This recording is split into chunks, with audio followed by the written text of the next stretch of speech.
is an influencer with more than 5 million followers on TikTok, stealing content from a South African content creator. Now, if you're not familiar with this discussion, let me tell you, a South African sister claims that Nara Smith, the famous TikTok influencer, might be getting some ideas from a video, but hasn't given her any credit for that. Now, this is not just one video. She claims that a whole bunch of her videos have inspired Nara to create content that is blowing up on TikTok. While this South African's content is original and authentic, she does spend a lot of time creating it, and all those hours spent creating such content go without pay. And she just wants some recognition, if indeed this is taking place. Now, Nara hasn't given an official statement about this, but people are doing comparisons, and they're the ones doing the talking and the briefing. And some do speculate that there's actually something fishy going on here. Take a look at these videos and tell me what you think in the comment section. For months now, I have watched a very, very popular content creator use my ideas, and again, I'm not the first person to do anything. They have continuously used my ideas to get views. Now, that would be fine, except in South Africa, we don't get paid for views, and where she is, they get paid for views. So she has been making money off stealing my content. Always managed to change the videos just enough so that I cannot say that they are my ideas.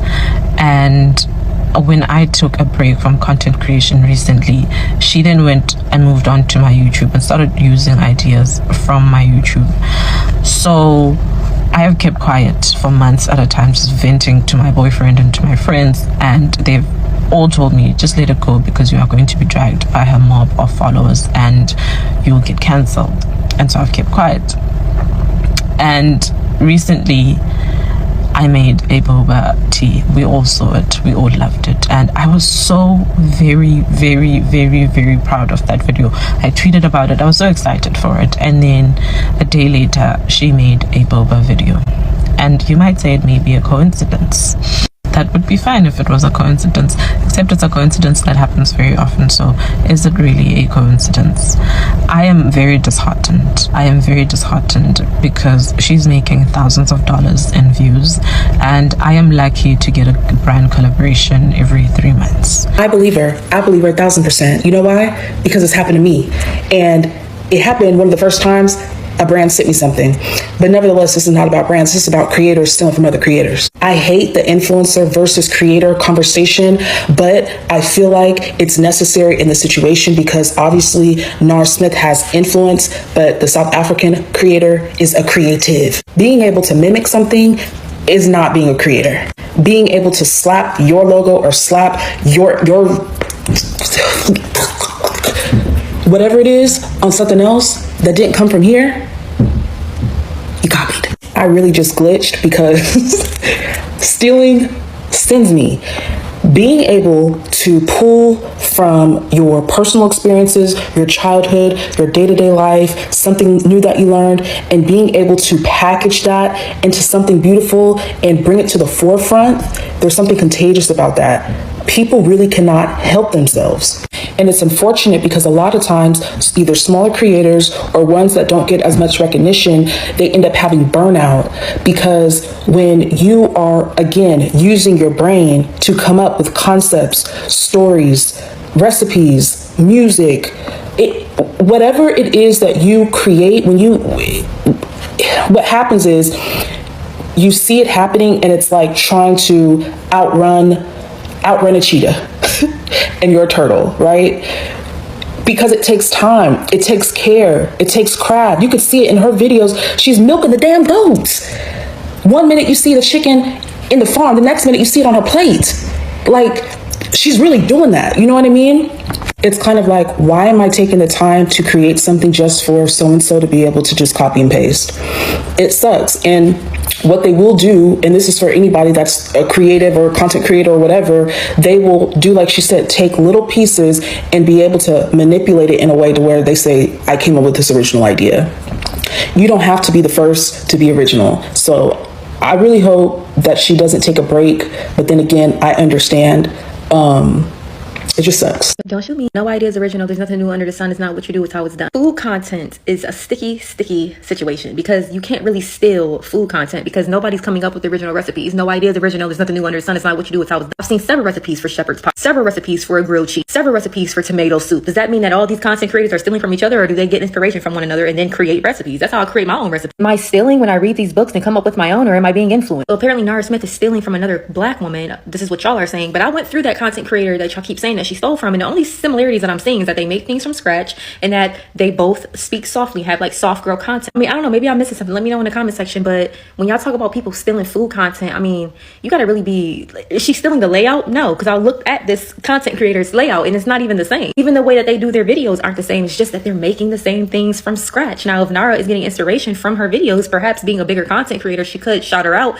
But at the end of the day, she does not have that obligation. She does not have to do that. I'm not saying that she shouldn't, because I would, but I'm just saying, like, at the end of the day, like, y'all be putting like giving these people these responsibilities that they did not ask for. She get on here, she make food, she leave. Y'all was already mad when she was doing that shit. Y'all will try and find anything to tear this woman down because y'all be fighting y'all shadows and y'all be using these content creators as a weapon. I digress. That Haley Bailey girl was going viral because she was just stealing content and recopying it. Yeah, that's like if I got on here and was stealing Tony's jokes. That's stealing. That's not inspiration. I'm genuinely stealing it, right? Food, that's a little harder to really. It's sticky. I don't know. You can't. If I make chicken noodle soup right now, y'all gonna say that I copied off Nara Smith because I made my food from scratch? Not me waking up to seeing Nara Smith getting canceled for stealing somebody else's content. My fear is that we made the wrong person TikTok famous, so I went back to the other creator's account and watched the past 8 months of all their videos because I wanted research. And she said it's been happening for a while now. So I was like, okay, first of all, amazing content. Farm-to-table content is one of those things I absolutely love, so immediate follow. She had a couple recipes on there that I'll absolutely be trying. What I couldn't find was the correlation between her and Nara Smith. Is the correlation in the room with us? Like, I didn't know, but I couldn't find it. And so my fear is that people are going to immediately jump on the cancellation of Nara Smith because they just, in general, don't like a black woman at the level of success that she's in. However, once this all dies down, people are going to want to see receipts. Could you please provide us with frame-by-frame comparisons or examples of where she stored her content, like side by side, so we can really look at it? Because I really tried to objectively look at your content, and even though you absolutely gained a follow, I couldn't find the correlation. So I fear that people are going to start asking questions. So just be prepared to show the receipts, is all I'm saying. Not saying it didn't happen, because people still post on this app all the time. What I'm saying is, would love to see the examples. Okay? All right, let me get back to buzzing my face, but this is not what I thought I was going to wake up to this weekend, but here we are. A lot of people that are defending Nara Smith are coming out and saying, well, you can't steal cooking recipes. And fine, you can't steal cooking recipes, but there is an argument to say that Nara Smith, based off of her old videos and her new videos, has been heavily inspired by the South African woman, and there have been comments that have been left on her page by Nara Smith that suggest that she knew who she was. But what I want to talk about is how or why has Nara Smith's videos blown up if these are identical and this other woman's videos have not blown up? I can think of about 3 things. I can think of skin color. I can think of potential class differences. I can think of just overall how the algorithm favors those things. And so it's just kind of mind-boggling to me that I've seen all types of people from all walks of life defend Nara Smith, but we're missing like the root issue, which is like the inequity that seems to be embedded within our algorithm that allows for 2 people to make very similar content, and one person who is tall, thin, light-skinned, westernly pretty can rise to the top really quickly, and the other person is struggling and, according to her, can't even get brand deals. It reminds me of the conversations everyone was having on the app about Addison Rae and Charlie D'Amelio and all of these white creators and non-black creators who were doing things that originated in a particular place, a black place, and then they were skyrocketing and the original creators were not getting any credit. Now, obviously, this is not a direct parallel in this case, but I do think they are connected in the sense that this one person has a very clear, visually clear privilege and the other person doesn't. And how does the algorithm favor those types of people? Another part of the conversation that's really interesting is like, what does ownership look like? What does credit look like on this app? And I don't think it's been figured out yet. I'm a very small creator. I don't know the conversations I'll be having on here, but it really does make me wonder because, like, okay, you can't own mozzarella, fair, but can I own that style of voice? Do I deserve credit for inspiring your videos? It's all very interesting to me, but once again, these are just my thoughts. Darling, the issue here is not recipes. It's not the fact that there's recipes and anybody can get access to recipes. The issue here is you are mistreating Onezwa.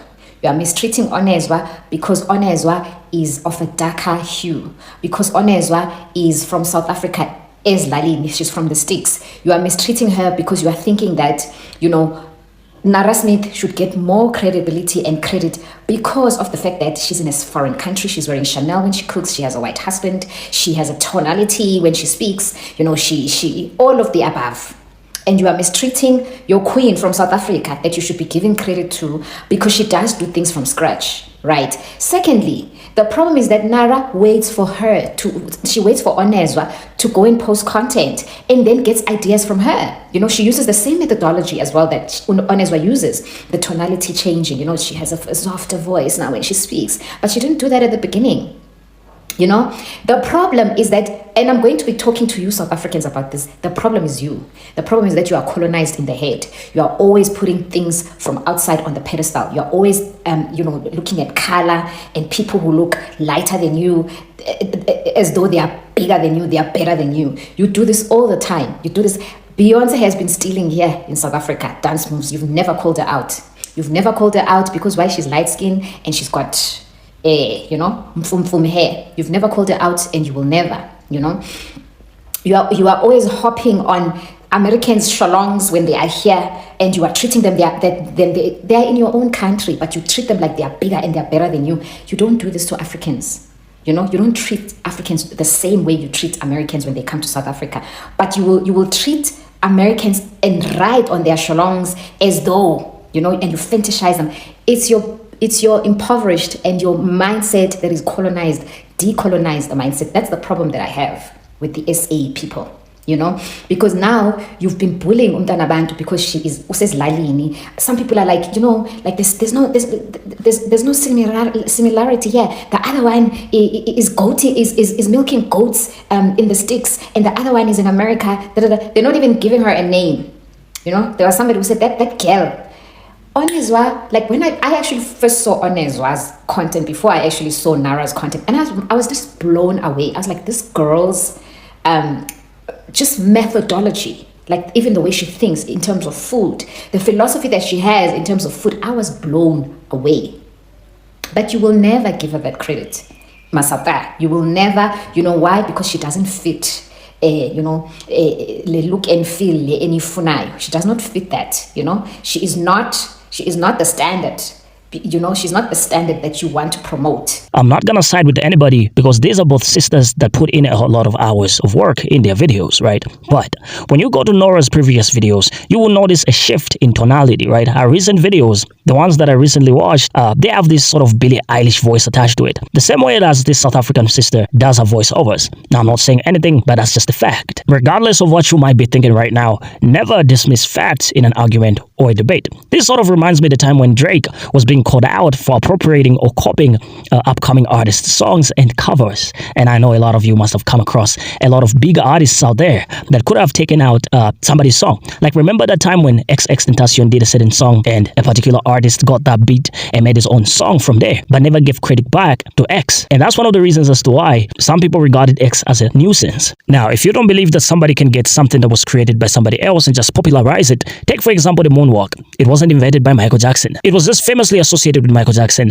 The dance move actually originated from a different source. The man credited with inventing the moonwalk is Bill Bailey, a top dancer from the 1950s. He performed a version of the moonwalk during his top dance routines. Michael Jackson popularized the moonwalk and brought it into the mainstream during his performance of Billie Jean on the TV special Motown 25, Yesterday, Today, Forever in 1983. His smooth execution of the moonwalk captivated audiences worldwide and became one of his signature dance moves. Now, in the realm of content creation, the process often begins with drawing inspiration from personal experiences and the world around us. Whether it's a fleeting moment of joy, a profound observation, or a shared cultural phenomenon, content creators transform these inspirations into digital artifacts that resonate with audiences globally. This creative alchemy, however, comes with complexity that extends beyond the act of creation itself. At its core, content creation is a reflection of one's unique perspective and lived experiences. It is an art form where individuals weave narratives, craft visuals, or express emotions derived from their personal journeys. This raw material, drawn torn from the tapestry of life becomes the foundation upon which content is built. Whether through storytelling on social media platforms, producing videos that captivate audiences, or crafting thought-provoking articles, creators channel their inspiration into the digital content that speaks to others. Now, it is possible that the fate of one's creation can take unprecedented turns, right? The interconnected nature of social media allows content to proliferate rapidly, reaching audiences far and wide, wherein lies a paradox where creators may spark inspiration in others, leading to derived works or adaptations. Recognition and compensation are not always granted. It's not uncommon for someone to build upon others' ideas, creating something novel and potentially lucrative, all without acknowledging the original source. Now, I'm not saying anything involving this South African sister and Nara Smith. I'm just telling you that it is very possible because it has happened in history. This phenomenon underscores the inherent ambiguity of influence in digital spaces, yet remain unaware of their impact unless explicitly credited. The dynamic nature of social media complicates matters further, blurring the lines between inspiration, imitation, and innovation. And I guess nobody really knows whether at this point we are all copying content, right? When you go on Google and read a news article, are you really copying from the source, or are you just getting inspired by it? You tell me. Moreover, the issue of recognition and compensation looms large in this landscape. While some creators benefit financially and gain recognition from their work, such as Nara Smith, others may see their ideas reimagined or repurposed without reaping similar rewards. This disparity highlights a fundamental challenge within content creation: the struggle to protect intellectual property and receive due credit for one's creative contributions. If you've thought about it and if you've put it out there, somebody is gonna see it, recognize it, reconstruct it, and repurpose it and make it better than you intended. Nevertheless, despite these complexities, content creators continue to innovate and inspire. They navigate the digital landscape with resilience, driven by passion to share stories, provoke thought, or simply entertain. Each piece of content represents a mosaic of influences, experiences, and ideas woven together in a tapestry that reflects the diversity of human expression. Michael Jackson had millions of followers all over the world, and it was easy for him to popularize the moonwalk, and its inventor couldn't. It's possible these things happen, but I'm not implying anything. Nobody really knows what happened. But people suggest that Nara did leave some comments on this South African sister's videos. Then if so, in a way she did come across her content, but maybe hasn't just acknowledged that. But you tell me what you think about that in the comment section, and whether you believe that somebody is getting ideas from who here. You tell us what you think, and we'll see you in the next video. And remember, the purpose of today's video is for education and the acknowledgement of our black sisters all over the world and their contributions. I will see you in the next video. Thank you for liking, subscribing, and sharing. Signing off for now.